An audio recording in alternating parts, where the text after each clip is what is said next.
खट्टा खाने वाली चुड़ैल। रात को अचानक राधिका मौसी को किचन से कुछ गिरने की आवाज आई।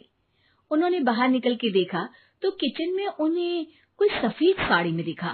वो चीख पड़ी, हे भगवान, आलतू जलाल तू आई बला को टाल तू, आलतू जलाल तू आई बला को टाल तू। राधिका मौसी को चीखते सुनकर श्रवण बाहर आता है भागते हुए। अरे माँ, क्या हुआ? क्या देख लिया? दादी माँ आ गई क्या सपने में? अरे बेटा, रसोड़े में देख तो कौन है? श्रवण रसोड़े में झांक कर देखता है और उसे कोई नहीं दिखता अंदर। अब रसोड़े में तो कोई नहीं है माँ। कोई सफेद साड़ी में नहीं है क्या? नहीं माँ, कोई भी नहीं है। चिल्लम चिल्ली की आवाज सुनकर काजल भी वहां आ जाती है। अब क्या हो गया माँ जी? अरे बेटा, रसोड़े में एक चुड़ैल थी सफेद साड़ी में। अरे क्या कर रही थी वो अंदर? अरे बताया नहीं, कल आएगी ना तो पूछ लूंगी। चुड़ैल जी, आपका क्या प्लान है? माँ जी, रात बहुत हो गई है, आपने कोई बुरा सपना देखा होगा, चलिए सो जाइए।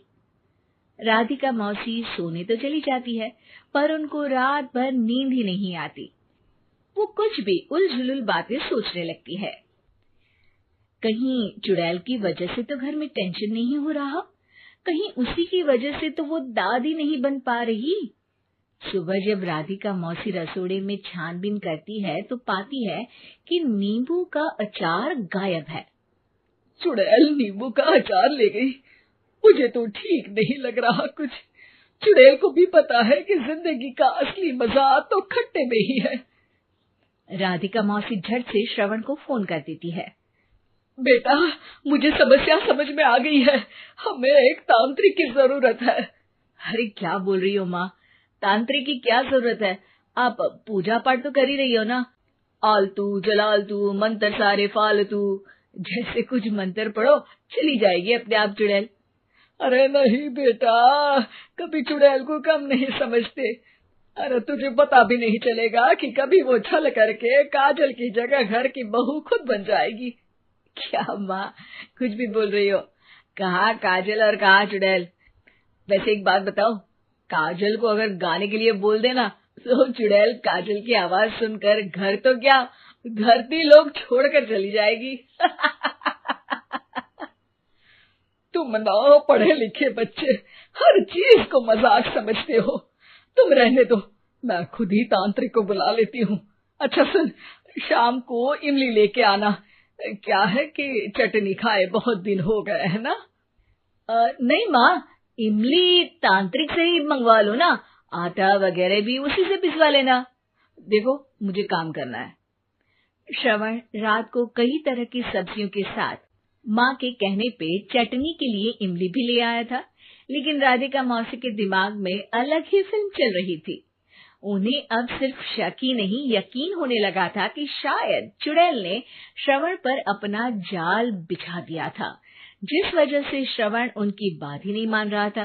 पर कोई नहीं, आने वाली रात में राधिका मौसी खुद तैयार हो गई चुड़ैल को पकड़ने के लिए। रुद्राक्ष की माला, तुलसी का पत्ता, हनुमान चालीसा सब हाथ के पास ही था, बस चुड़ैल का इंतजार था। और जैसा राधिका मौसी ने सोचा था वैसा ही हुआ।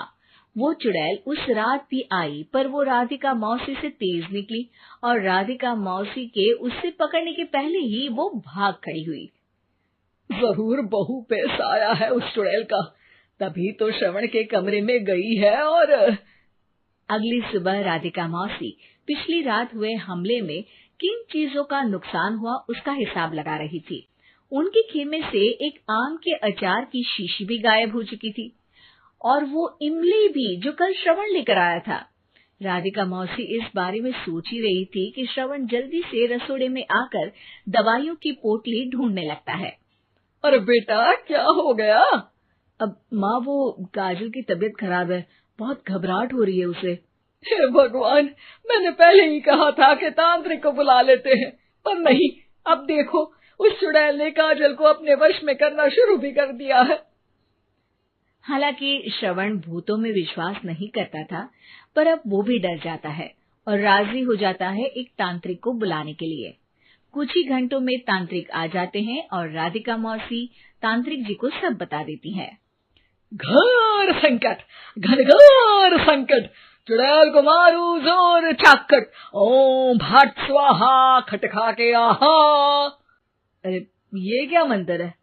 मेरे खुद के ओरिजिनल मंत्र है, कल रात को ही लिखे हैं, अच्छे लगे तो दाद चाहूंगा।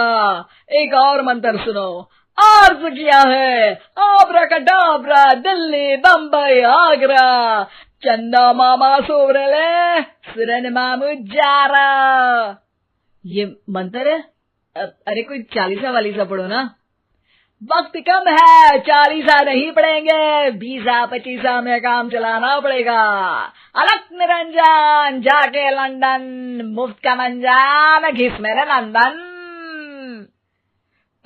अरे जल्दी करो तांत्रिक जी, जल्दी करो। तांत्रिक अपने उल झलूल मंत्र पढ़ने लगता है। श्रवण को तांत्रिक पे शक होता है। वो अपने एक डॉक्टर दोस्त को कॉल कर देता है ताकि कोई अनहोनी हो तो इमरजेंसी में चीजें मैनेज हो जाए। तांत्रिक धुनी रमाता है, जिसकी वजह से कमरे में काफी धुआं हो जाता है और जिसकी वजह से बहू की घबराहट बढ़ जाती है।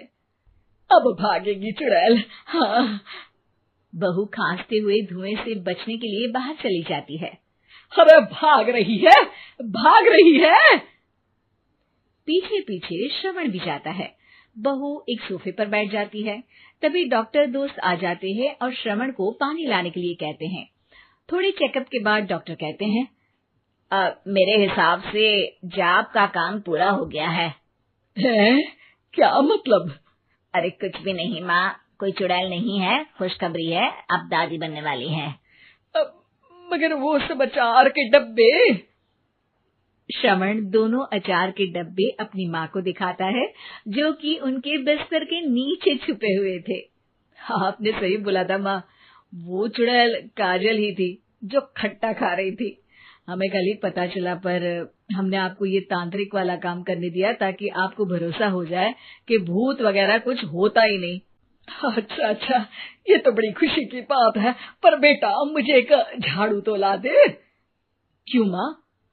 ये तांत्रिक का भूत उतारती हूँ मैं। अब तांत्रिक राधा मौसी के डर से घर से भाग निकलता है और राधा मौसी उसके पीछे भागती है। अरे संकट ये घनघोर है, तांत्रिक मुआ चोर है।